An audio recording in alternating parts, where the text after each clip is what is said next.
اگر آپ ان 5 حالتوں میں خاموش رہتے ہیں اور کچھ نہیں کرتے تو اس دنیا میں آپ سے بڑا بے وقوف کوئی نہیں۔ پہلی، جب کوئی آپ کے دین اور آپ کے نبی پاک صلی اللہ علیہ وآلہ وسلم کی توہین کر رہا ہو تو اس وقت کبھی بھی خاموش نہ رہیے، بلکہ اپنے نبی کریم صلی اللہ علیہ وآلہ وسلم کی ناموس کی خاطر نکلیں۔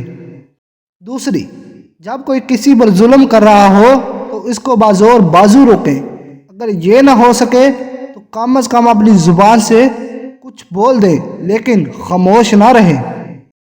تیسری، جب کوئی آپ کی عزت اور خود مختاری کو چیلنج کرے تو دشمن کے سامنے چٹان بن کر ڈٹ جائیں لیکن خاموش نہ رہیں۔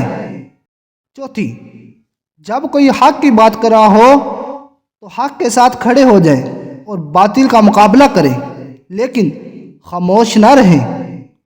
پانچویں، جب دو لوگ آپس میں لڑ رہے ہوں تو ساتھ کھڑے تماشا نہ دیکھیں بلکہ روکنے کی کوشش کریں، اس وقت آپ کی خاموشی کو آپ کی بے وقوفی سمجھا جائے گا۔ ان 5 حالتوں میں خاموش رہنے والا، نیوٹرل رہنے والا خود کو مسلمان کہلانے کے قابل نہیں، کیونکہ مسلمان اپنی غیرت، عزت اور اپنے نبی کریم صلی اللہ علیہ وآلہ وسلم کی ناموس کے لیے مر مٹ جاتا ہے۔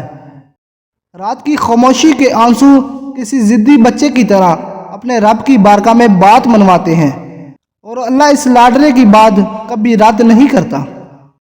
جب انسان پر اچھا وقت آتا ہے تو وہ بھولنے والی چیزوں میں سب سے پہلے اپنے اوقات بھولتا ہے۔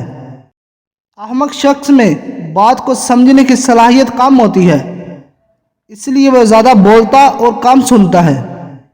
انسان کا زوال تب شروع ہوتا ہے جب وہ اپنے مخلص لوگوں سے منافقت شروع کر دیتا ہے۔ سام کے بچے بھی سانپ ہوتے ہیں جو اپنی فطرت پر ہی پروان چڑھتے ہیں۔